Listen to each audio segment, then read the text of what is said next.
Hello, friends, and welcome to the most glorious of events, the Movie Mavericks podcast. This outstanding program is hosted by two fine gentlemen, Jason and Trevor. Now make it so. MovieMavericks.com.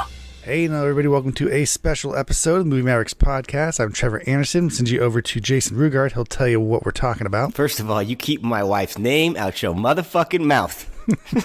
That's obviously coming off of Oscars last night, but we're going to be talking about a different fight. I will, dude. I will, dude. He's like, I'm going to, okay? God, no problem. It's happening right now. It's out. It's gone. I just love thinking that the fish from Shark Tale and the zebra from Madagascar got in a fight. You know, all that work, training and work from Ali, and he slaps him with just the sloppiest open-handed slap. It was literally a bitch slap. But I do want to say this in defense of Will Smith's form. He slapped with the right hand, but he had that left hand cocked by the chin. Like a true fighter. He was waiting for that comeback shot. I don't think he really wanted to hurt him. I think he just wanted to go up there and slap him. I just wonder at what part of that walk up there he decided a slap was the appropriate measure. But regardless, we're going to move away from that. We're going to talk about the fight on hand, Rocky versus Drago. That, this is a rough one for me. It really is. Because I think that Rocky IV, not only is it a movie that I may have seen more than any other film ever, I would say Rocky IV, Rambo 2, and Top Gun are the ones that I've seen more times than maybe any other movies. Maybe Conan the Destroyer's in there too. But I think this is a perfect piece of cinema. I think that Rocky IV is just meticulous in a lot of ways. I know You're talking about the original. The original one, the 1985 version. And a lot of that's nostalgia. A lot of that is just because I've seen it so much. I would agree with that. Rocky IV, clearly my favorite Rocky. And a movie that I've seen quite a bit as well. Just a great movie. 80s kitsch, to be precise, right? It's very 80s. It's very and I was a little scared of hearing about Stallone going into recutting this and how he wanted to do it, and he's older now, and so things look a little differently, and he is upset over having killed off Apollo Creed, and now he wishes he wouldn't have done that, and he's gonna in some way not reverse that, but kind of try and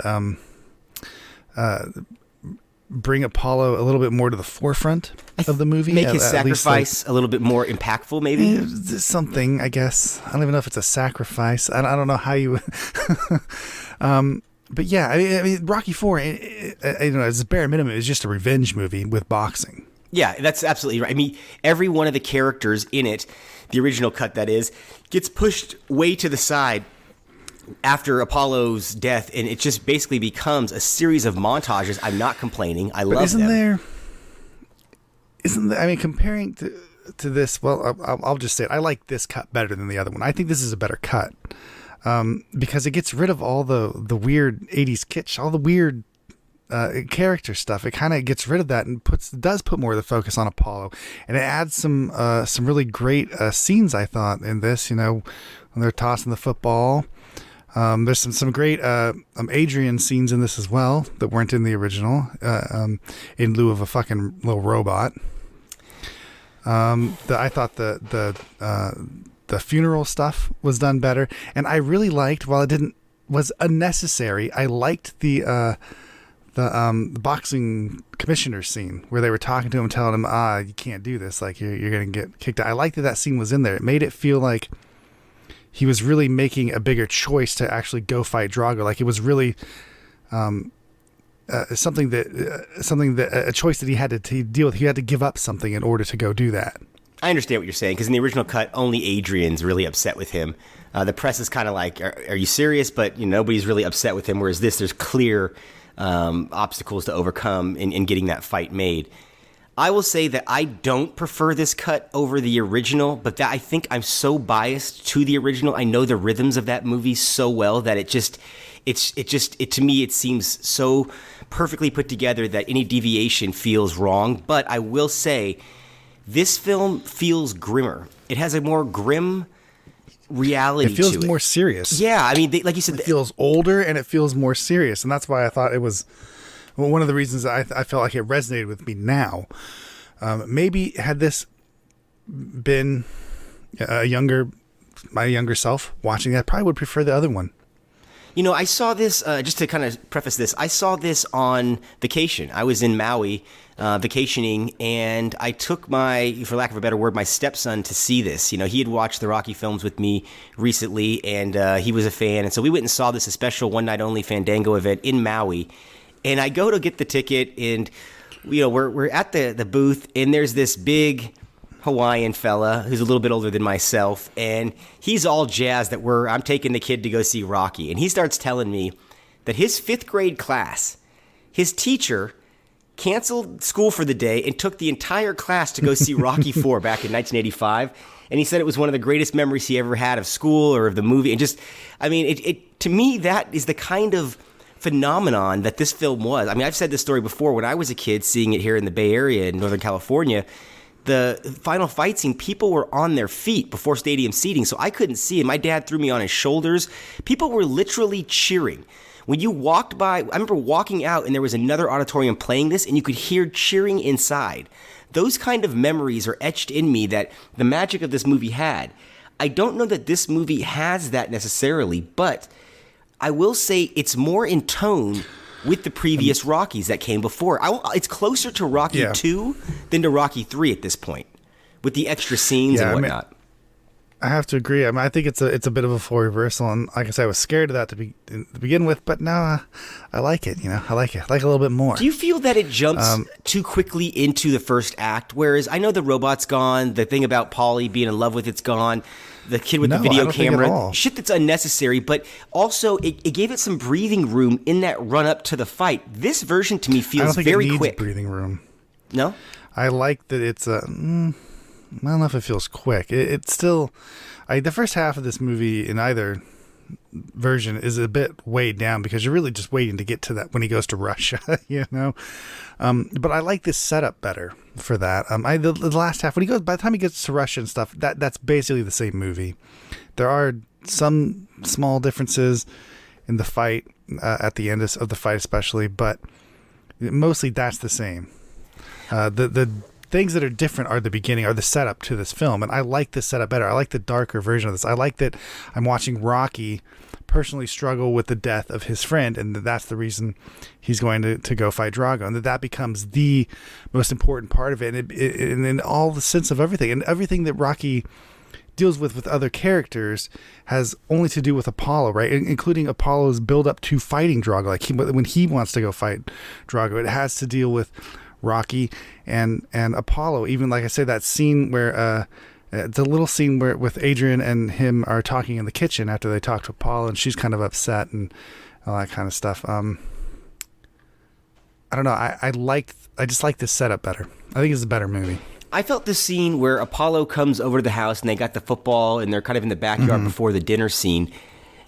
To me, a lot of the information that's in the later scene where they're watching the fight footage and they're going over, that's not them anymore. I feel like it was kind of already, it felt redundant that they didn't need both of those scenes in a sense. But you feel that it made it a little bit more, his choice a little bit more impactful. It out. I liked it. I liked the way that, understand that I think there's a reason we wound up with the cut we got before, and now he's going back and recutting this. And I understand that there's limitations. Obviously, he's not reshooting this. Right. He's only able to recut with what he has. So I suppose that you're right. There are issues with this cut, but I like the idea of this better, of the focus being more on Apollo, especially here in the beginning. Really focus on Apollo, and then by the time he gets... after Apollo's dead, it's basically all Rocky at that point. So yeah, I think it, I don't know, it makes it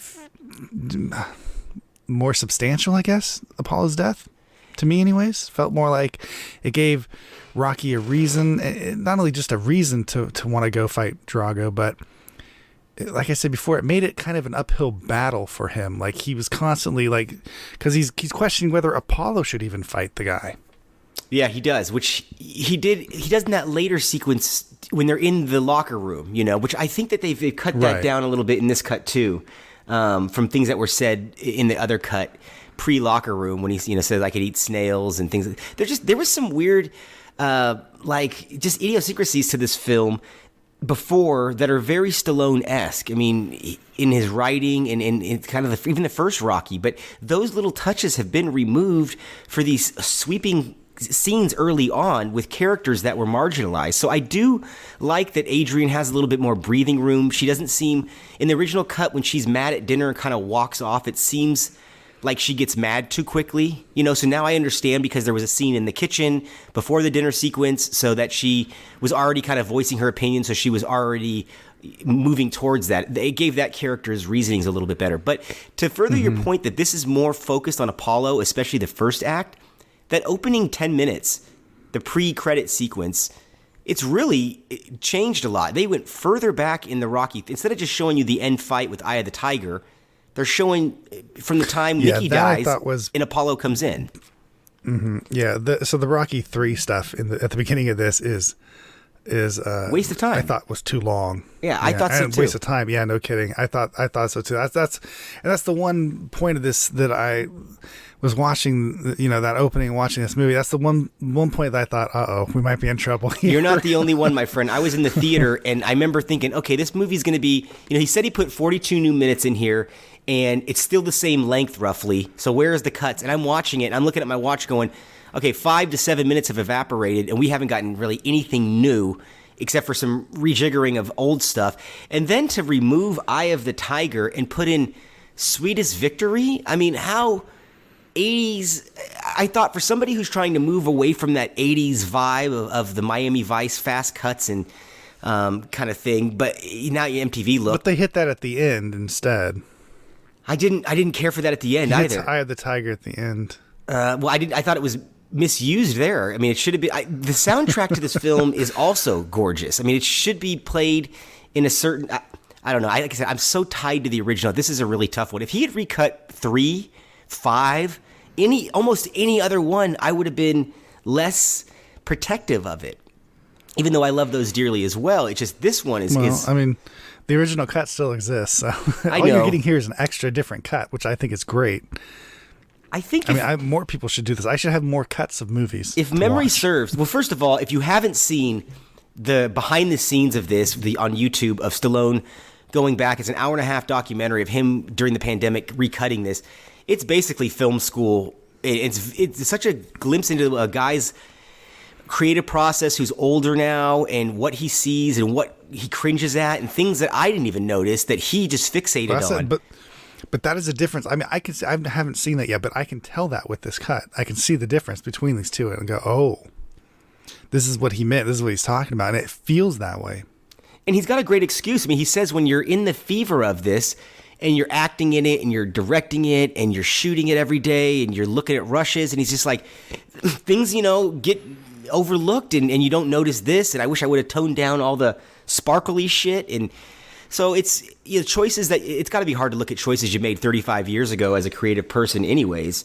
And then as an older man say, oh, this was vanity here. This was, overdone here. And as much as that's true, as much as changed, I do like that it was changed mostly in the beginning.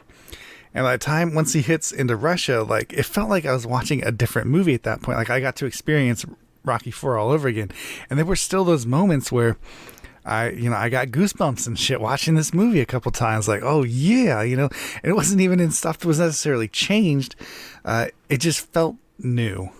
Yeah, I've never seen this film on the big screen since 1985. So just to glimpse these images and the sound was so, even though he dialed down the sound in some areas, the sound was so overwhelming and the overall impact of it, I was overwhelmed by it. I mean, I got goosebumps multiple times in this thing at stupid points. I almost cry when Apollo or Mickey die every time. So it's just, I'm so attached to these movies. But the overall feeling I got when I walked away from it was a minor tinkering that wasn't as disastrous to me as his other director's cuts. And I think this is the first director's cut of his this that you minor, care for. Though. This is a pretty big, these are huge sweeping changes. I mean, complete removals of scenes, added new scenes. Quite a few, like 5 complete new scenes, all different cuts of different things. He's changed the way the ending is. I didn't care for that. I got to be honest. I think pull that Apollo back in there. It's basically the same ending, but yeah, I kind of. It felt sloppy. When the fight's over and he goes over and kind of gives him a dap before he gets out of the ring, I thought weird. That felt like an outtake to me. That felt like I'm going home for the day. But it makes more. I think it makes more sense though. I mean, why is he in the original? It's almost more like Russia versus USA, and in this movie, it's more like Rocky fighting for Apollo versus Drago. Right? It doesn't. Yeah, I don't disagree with you. I mean, that makes more sense for the movie, so I think it's better. But again, I think the problem with this is that you really had to have these ideas from the get-go, and this understanding of the film, and maybe that just wasn't there. And it was the 80s, was a timing period, right? You're doing Russia versus USA, you're doing all these different things, and you can see, as you said before, like the original cut of this is very 80s. It's one of the reasons I love it, to be honest with you. But this feels like a more fleshed out movie that deals entirely with the characters and with what's driving them, rather than some external, societal issues and things like that. And I think that point is exemplified by the beginning, where they removed the two boxing gloves, the one for Russia, the one for USA, going at each other and exploding with the title. I mean, that's all been removed too. So it's no longer the original idea behind this. The concept was the Max Schmeling Joe Louis fight, Germany USA during World War II. Germany USA. Mm-hmm. Yeah, so I mean that's the historical context that he was going for. And doing that, he did touch upon a nerve in the 1980s. And hell, you could even say he's touching upon a nerve now again, but it didn't hold up that well, especially during the 90s, when everything was very calm and, no Cold War at least. And it seemed outdated and kind of just overdone, overblown. I think he was embarrassed by it in a lot of ways. Yeah. Well, if you didn't grow like we kind of grew up. Well, we certainly grew up in this era, so we kind of got the tail end of the Russian, Cold War stuff. So it still works for me, but I could understand how if someone was born in the 90s, this would almost make no sense. Yeah, I mean, like I said, my stepson, it basically he doesn't think this is the best one out of the series, and I'm blown away by that, because he doesn't understand. Which one's the best one? I mean, the first one's the best movie, but which one's the most enjoyable? Do you know which one he actually picked out of all of them? And it's an absolute fucking stunner. I'm going to let you guess. Out of the first 6, he's seen the Creeds and everything. He thinks out of the first 6, this one is the best. Let me you guess which one it is.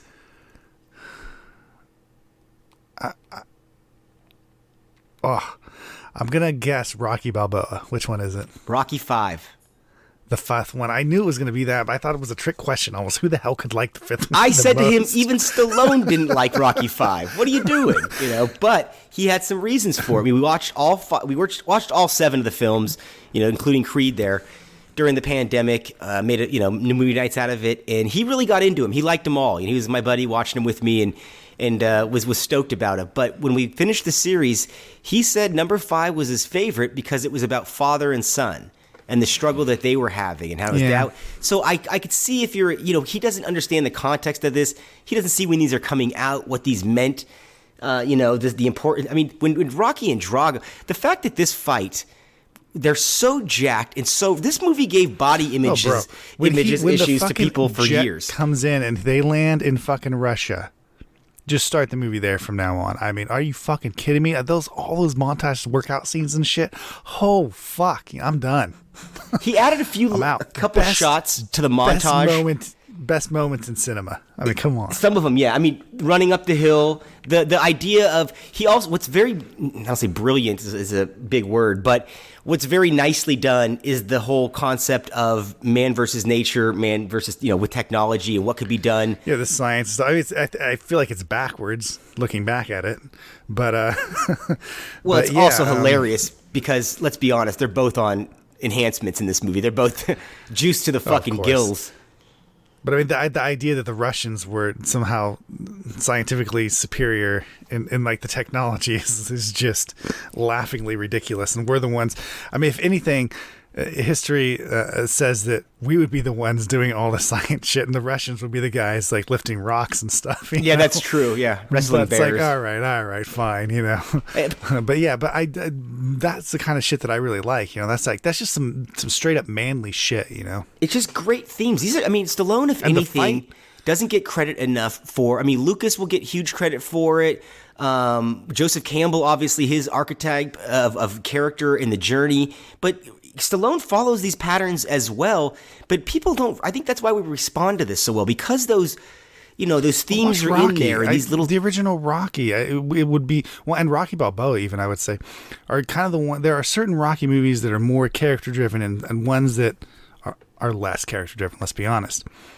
And so you can, but it's almost like with Rocky 4.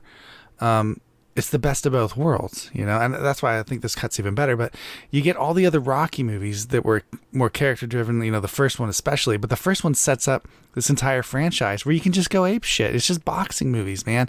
It's just manly stuff. Like, what drives men to beat the hell out of each other? And he would argue with you and say that these are not boxing films. He says it in the documentary. These are love stories that happen to have boxing in it. I think that's fine, but I think he's wrong about that. But in the long run, he's right. But that's what I'm saying. Like, you can get to, because you get to these ones that are less, that are more fun, that are more about boxing. But the series as a whole that's not what the series is, right? You have a couple of the movies that are really, really extremely deep. And then a couple of the movies that are not so deep. The first two are very. I don't want to say they're slow, but they're of its time. They're of a pace. Hell, they're almost as old as Star Wars. Well, I would say Rocky Balboa is kind of a similar. In tonally, yes. To those as well. So there's a couple in and out. But you get to the fifth one, and obviously you fail on all levels. But that one I feel like was kind of trying to do more of a character driven thing after 3 and 4. Him trying to drive it back to more of a drama, which just didn't work.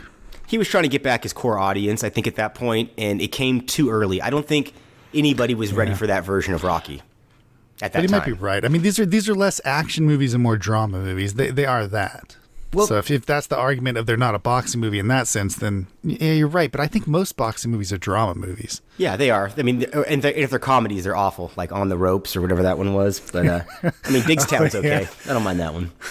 But to get to the point about them being love stories, I would even say, to prove his point, the ones leading up to this are about the Adrian Rocky love story. There's a great scene in part 3 on the beach where she calls him out. That's one of my favorite scenes in all the Rockies.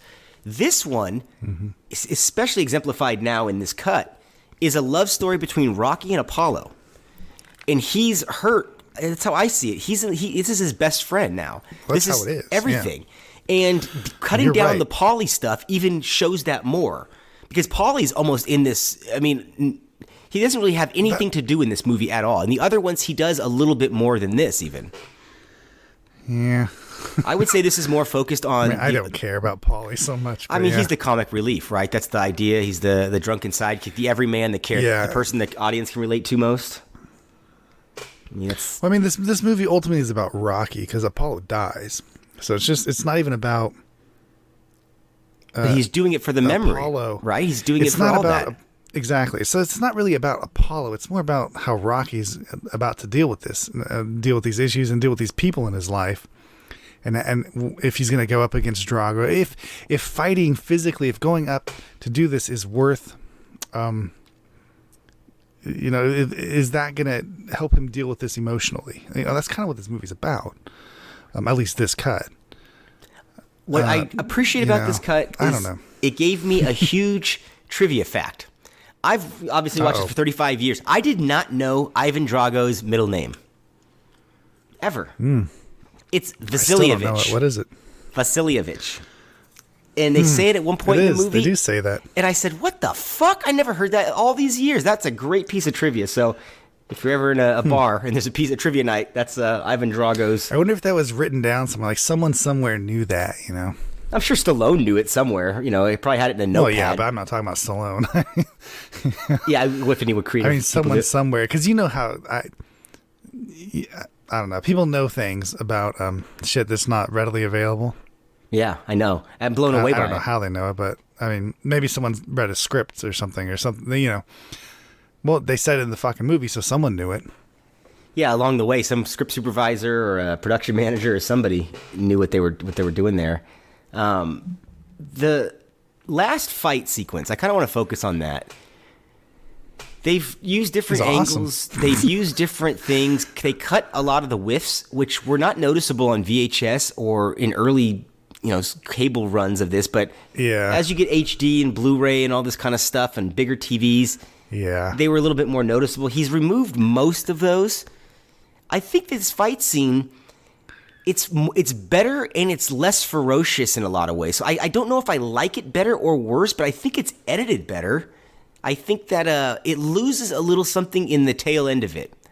I don't know what. I didn't feel that it climaxed as well as the previous one. Take that as any way you want. That'll be a fucking TikTok audio snippet.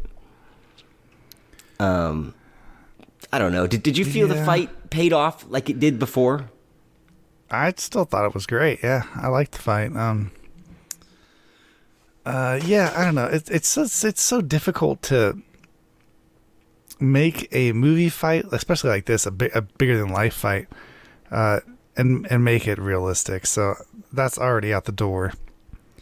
So I thought it worked. Aside from that, as far as the build up goes, you get the first couple rounds, and then you get the go straight into the montage, and then out of that, it's kind of a if you're going to make a boxing movie at this point, this is probably, I would say, the fight to watch to see how to do it right. Maybe the best one they ever did. I don't know. I've seen a couple. I think so, because I've seen. If you think about any of the other boxing movies, even as of recently, they're fairly similar as far as I use the word ferocious, and they kind of are with their hits and things. They know what people want to see. They know what people want out of a boxing match. You don't hardly ever get this, but that's what we want.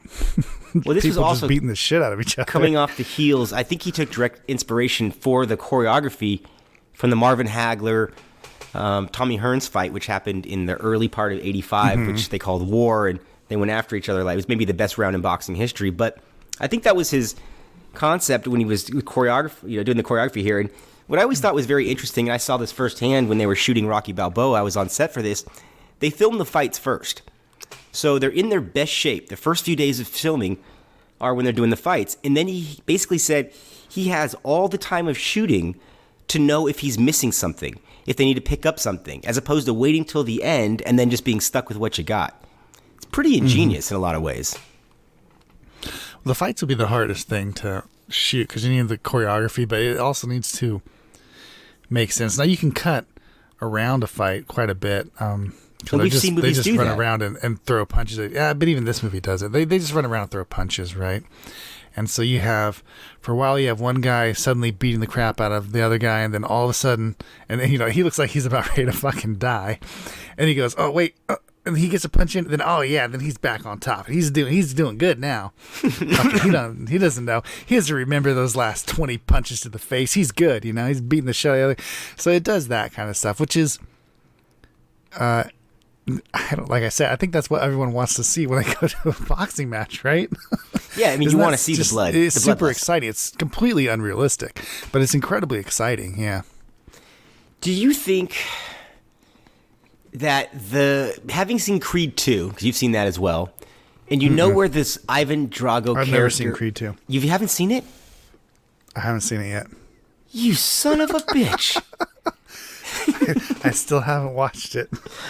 You motherfucker. You got to watch it now, because my question was going to be, I think that this cut resonates a little bit more because you find out what happened to Drago in the years since. And it really...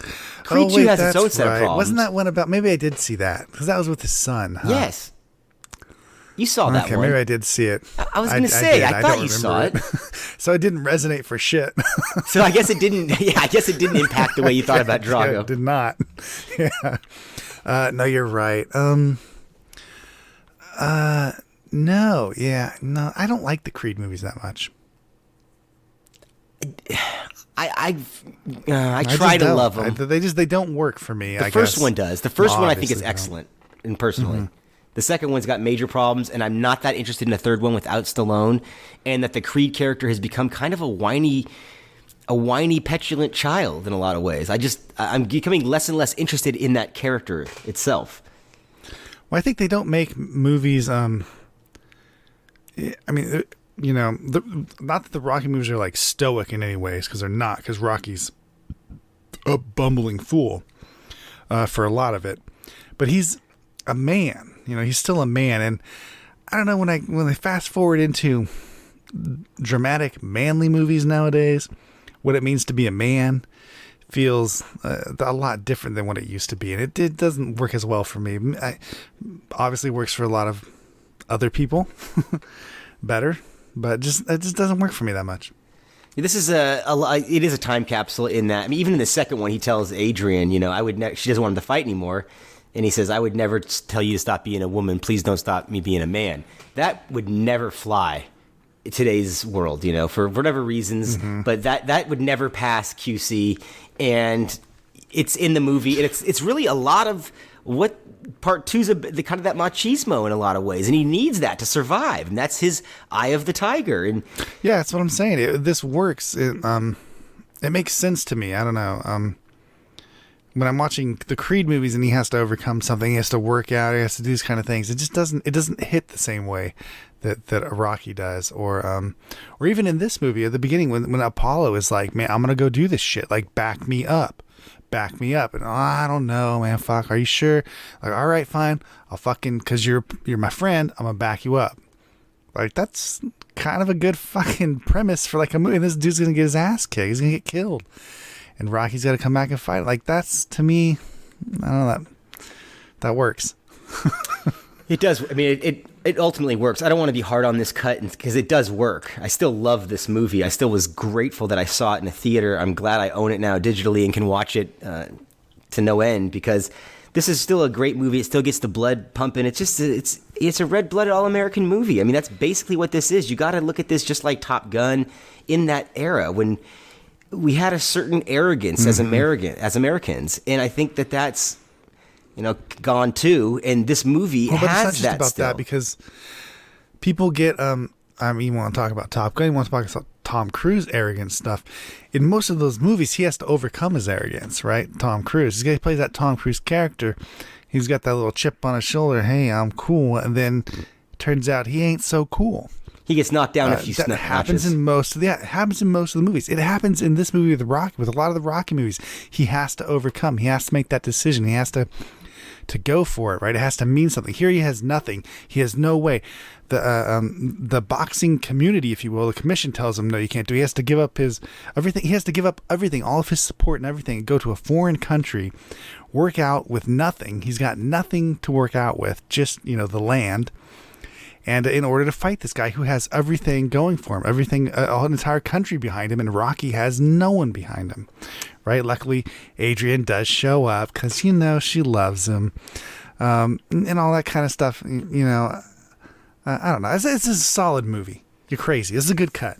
It is a solid flick. I miss the beats of the other, and I'm so used to those beats that they just feel.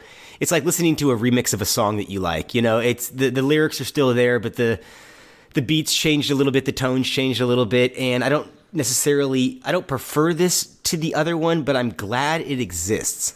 I'm glad that I get to see this. I'm glad that all these years I've seen a trailer. I had Rocky 3 taped off of CBS movie of the night from the early 80s, and in it has a coming attraction for Rocky 4, a 30-second TV spot, and it says, check newspapers for showtimes, coming Wednesday. Anyways, it had a clip of that boxing commission scene where he says, we said one fight and one man's dead. Yeah, and I always wanted to see that fucking scene. And really, he rewrote that or repurposed that scene in Rocky Balboa when he goes up to the commission and they deny him because he's too old. So he did find a way to work that boxing commission sequence into the series. But that's a great scene. I don't know why that was ever cut, because in the other version, because it's well, as you said though, but in the other version they say it. They it's like a newspaper headline. in this, I mean in this version of the movie, as you said earlier, they play out. They add the extra scenes in it that were easily just said, just things that were kind of laid out pretty simply, and even multiple times in this one, because now you have the fucking scene of the boxing commissioner thing. But we also get here later on, that he has to give up his tie. He has to do all this stuff anyways. That was already in the other movie, so.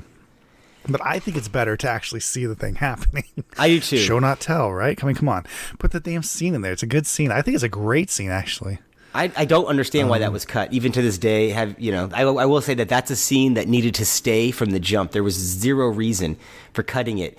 Stallone has said on numerous times, I mean, he was ghost editing a lot of his movies during this era, and he was very big on movies. Even with the last Rambo movie, he did the same thing. He didn't want anything over 90 minutes because it affected the amount of times it could play. I mean, for you young kids, I agree pre the multiplexes when there was only a couple screens. Yeah, it's what we had. I mean, he's right in many ways. Take off all the fat you can. But that scene, even watching that now in this cut, that was one of the scenes that when I was watching this movie, I was like, ooh, like I perked up a little bit, like, oh, Rocky's got to make his decision. These people are all telling him, man, you're fucking nuts. What are you doing? You can't do his shit. Rocky's got to be like, nah, fuck you. I'm going to do it anyways. There is one artistic touch in this movie that I don't agree with, and that's during the montage when he's driving. Why is all the color drained out of the flashbacks? That doesn't help anything. It's weird. It's very glaring to me. That whole part is. I know. To me, it was like, oh, you're trying to be. That bothered artsy. me a little too. Yeah, thank you. Yeah, yeah, that was a little jarring. Because nothing was wrong with that sequence, by the way, at all. No. Yeah, I know. There was a couple things like that that were done that did feel like kind of a cleanup. Like maybe now because of digital, you can do whatever the hell you want. I thought that was the title. Sense, there was a little bit like. Did you see the title card? The title card looked like we did it on Final Cut. That's what I'm talking about. Like it does. It definitely feels like this movie has that George Lucas. I can do whatever I want now. You know what I mean? Like Jar Jar Binks was in the crowd somewhere. It's like, okay. I would agree with you on that, but I would say that I would watch a Phantom Menace extended cut. I really would, to see like all the shit that he had. Bro, I would watch cuts. First of all, please, anyone out there listening, if you have a cut of a fucking movie, a director, whoever you are, whatever, release all cuts of all movies, please. Yeah. It's digital now. Everything's streaming. Can I just not pick different cuts? Can I not watch one movie and then go, oh, there's a different cut of this fucking thing? I want to watch it. It would make sense that they'd make more revenue doing that as well. I mean, I've bought the extended cuts of the Expendables and Rocky and Rambo now and shit. Yeah, so did I, unfortunately. But, yeah, both those. But look, I want Jamie Kennedy, I heard recently, was talking about like they have an alternate cut that the director of Son of the Mask has, and they're trying to get it released. Yes, please. That would actually make me want to watch that. You know how you search out kind of these hard to find movies? You did some unboxing on our YouTube channel recently of these things. I try to find work prints because I'm basically very interested on what the director's assembly was. I mean, there's a 4-hour cut of The Crow I've been trying to find for years. The one that I have that I just worship is a rated X version of Hard Target. Have I ever shared that with you? Have you ever seen that? No, I've never seen it. I mean, I know that exists, but I've never seen it. But yeah, so those are the work prints that I look for, and this is basically a cleaned up work print in a lot of ways, and I respect that. I mean, I do like that, but wow, no, this is a totally different cut. I would do this too, but you're right with the work prints. I'd love to see those. But yeah, alternate cuts, but not even alternate cuts. If you go back and recut your movie, that's interesting.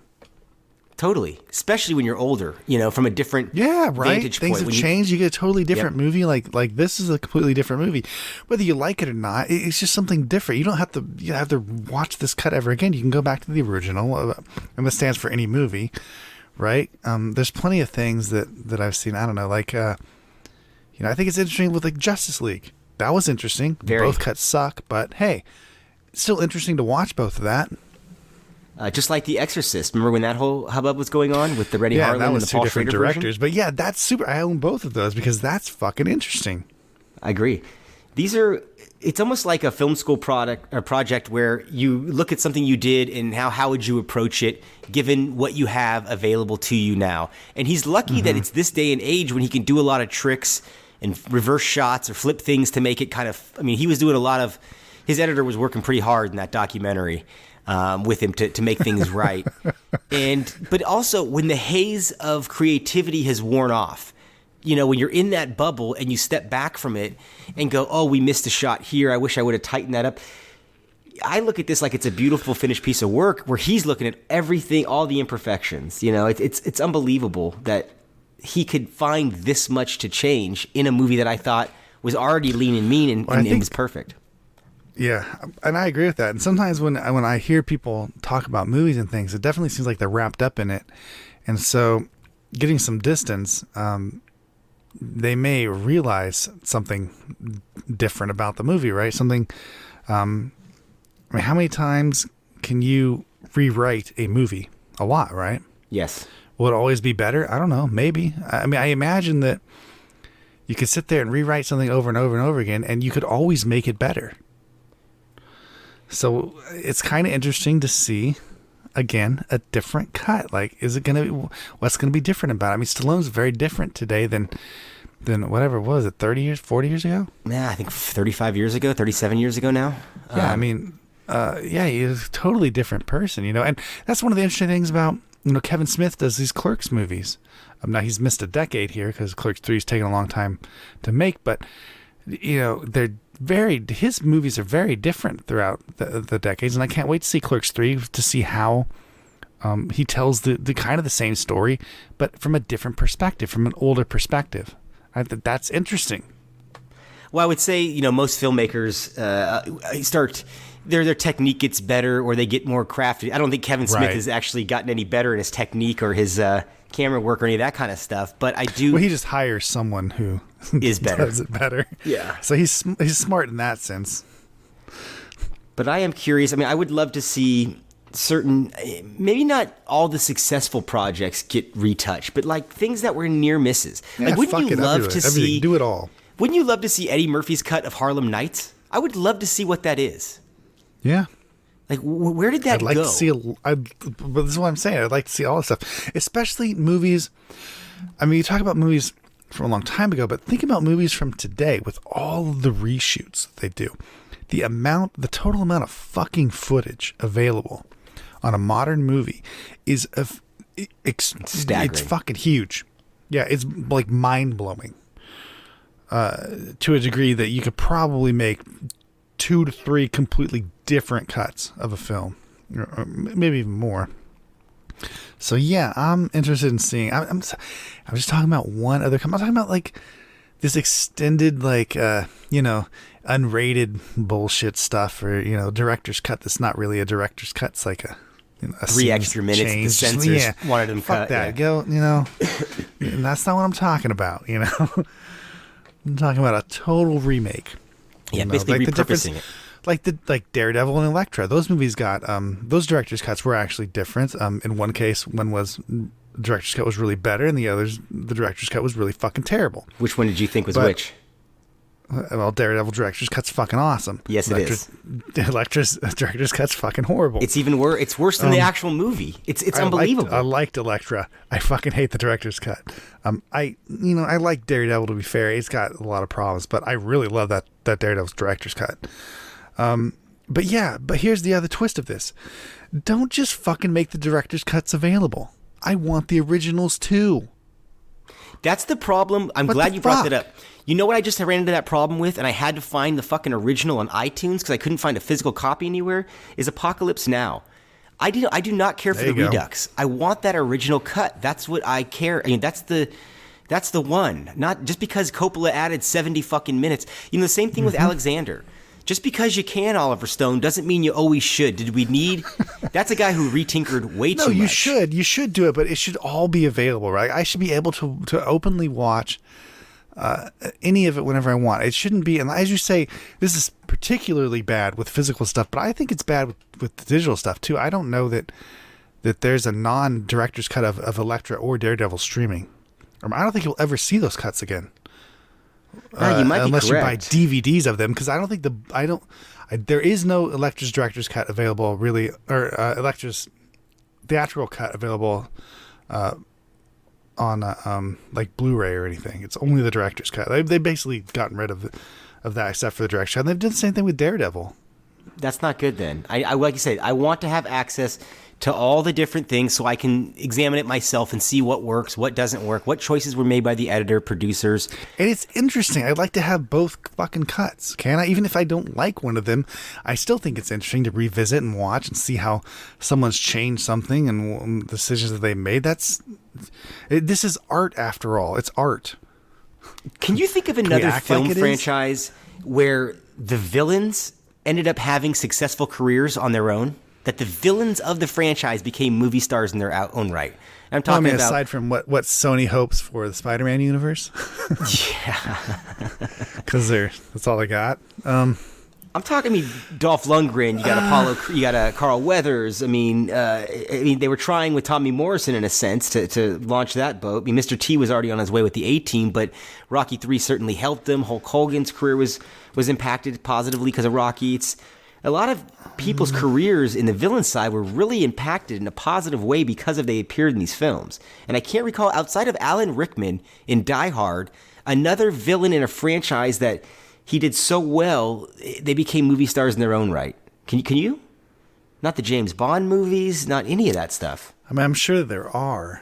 I mean, the Batman films, they cast people that were already famous. Yeah. No, I can't think of any off the top of my head. I'm sure that there are. If you guys out there are hearing this and can think of something, hit us up on Facebook or you're Twitter or right whatever. about these Rocky movies in that sense. I mean, Dolph Lundgren was such an Adonis in this movie and had such charisma. He's still making B movies 37 years later. I mean, an unbelievable career based on. But that was one a good big thing movie. about Rocky, about how they built up the opposing boxers, was that you could, in some sense, you could imagine a movie about the other boxers. Like you're watching the opposite movie, but the flip side of that kind of existed. You could imagine like Mr. T had his own fucking movie. Oh, I mean, to the point where they made Creed based on all the information that they had about the villains. You know what I mean? There you go. Yeah. So it wouldn't surprise me if you saw Drago at some point in Stallone's future, if he wanted to revisit this character, and tell you about the hardships of how he came up in the system or all that. I mean, it's a very rich world in a lot of ways. Lundgren himself was the absolute right choice for this. I mean, couldn't have cast this any better. Had the look. I don't even know who else would. Matthias Hughes was up for it. Do you know who that guy is? No, but I mean, in some ways, you do know who he is. Hold on. Those... He's the alien in I Come in Peace with Dolph Lundgren. They were both up for Ivan Drago. It is with Dolph Lundgren, yes. In many cases, there's only, or in some casting, you see, it's like that's it, and I have to think that this is it. I really can't imagine anybody else. I mean, other people could probably do it.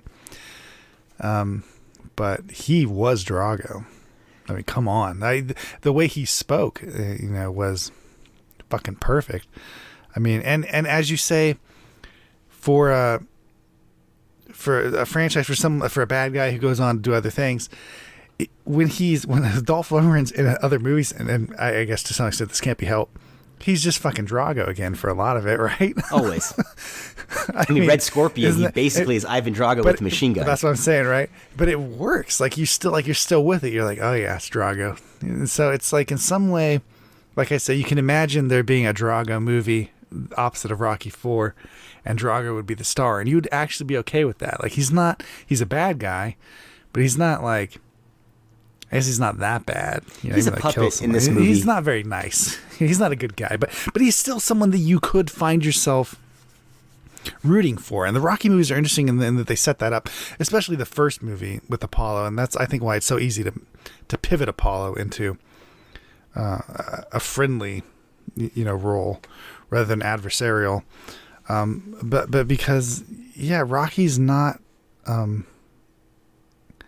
I like to say Rocky doesn't hold a grudge, but he really kind of doesn't, because watch this fucking movie. This dude kills his fucking best friend, and even at the end of the fight, Rocky's like, all right, you fought well. Yeah, we're two men with the gladiators code. Jesus, man, like, what? There'd be no way I would be like in any way congratulatory to like Drago at the end of that fucking fight, but he still was, because he, in some way, he almost has to be, because that character has to respect the fight, right? Yeah, they're more. I mean, what they did was, like they said, better than the nations going at each other. So that was also, a big piece of dialogue at that last speech, which people always gripe on. Stallone's big on the last speech during this era. I mean, Rambo did it. Rocky does it here. He'd pontificate at the end of his movies for a few seconds, but it comes off better than Steven Seagal doing on Deadly Ground the last 10 minutes talking about the environment. I mean, that's fucking out of place, whereas when Stallone's doing it, it feels like it's still within the character and not just this outlandish scene. But maybe Stallone doesn't give enough credit as being a good writer-director. And not only is he a writer-director, he's a writer-director star who, at the time of this movie, was the biggest star on the planet. I mean, it's an unbelievable undertaking, and that this film holds up as well as it does is pretty remarkable in a lot of ways. The amount of energy that's expended in this movie, these guys just put themselves through fucking hell training for it, and it just, I don't know, it has a ferocity to it, it's just testosterone fueled, I guess is the best way to explain it. Mm-hmm. I mean, watch this movie and your T rating will go up. Your T levels will go up. You guys don't need TRT. You just need to watch some fucking Rocky. Get some sun. Anything else you want to add about your viewing experience of this before we call it a day? No, yeah. I really enjoyed this cut. I think it's the superior cut, but like I said, this has always been my favorite Rocky movie, so a different cut of my favorite Rocky movie is, even if I didn't like it more than the original, is welcomed. Please people, release cuts of other movies. Release them. I want them all. I think you said that perfectly. I couldn't agree with you more on both those points. I think we'll just go ahead and end with that. Speaking for Trevor Anderson, I'm Jason Rugard. We are the Movie Maverick. Let me try that again. I'm Jason Rugard. You're Trevor Anderson. And I'm over here thinking about Will Smith slapping the shit out of me, and it got me thrown off, to be honest with you. I still have PTSD from last night. We're here to deliver a documentary, or an Oscar for the documentary. That's what I feel like. Yeah, you could... Discombobulated does not really cut it, I mean, just to go full circle, I just have a hard time believing that if that was Dwayne Johnson on stage, that Will Smith would have got up and done that. Just saying that. Yeah, I know, right? Yeah, even if it was Josh Brolin, have a hard time believing that Will Smith would have got up and done that. What if it was Billy Crystal? Like, seriously, everyone was talking like, bring Billy Crystal back. Really? What if that was Billy Crystal? Do you know what kind of fucking can of worms that would have opened up? Oh, what if it was Tom Cruise who had done that to Chris Rock? Tom Hanks. If it was Sean Penn, that fucker never would have been allowed back in the country. Sean Penn, he would have just yelled for Zelensky. But yeah, Tom Cruise, I don't know if that's fair, because that would have been punching down, right? If it was Tom Cruise. Isn't that, you can't punch down, you can only punch up, I thought. I'm talking if Tom Cruise punched Chris Rock. Because he's short. Oh, you're talking the other way around. Yeah. Well, that's punching up, so, hey. That's okay. Oh, man, what a mess. But, hey, maybe the most publicity the Oscars have ever had, so good for them. All right, guys, thanks for joining us. We'll be back with you soon. Oh, my. Another magnificent episode has come to an end. If you're craving more, set your destination to MovieMavericks.com. Warp 9. Engage!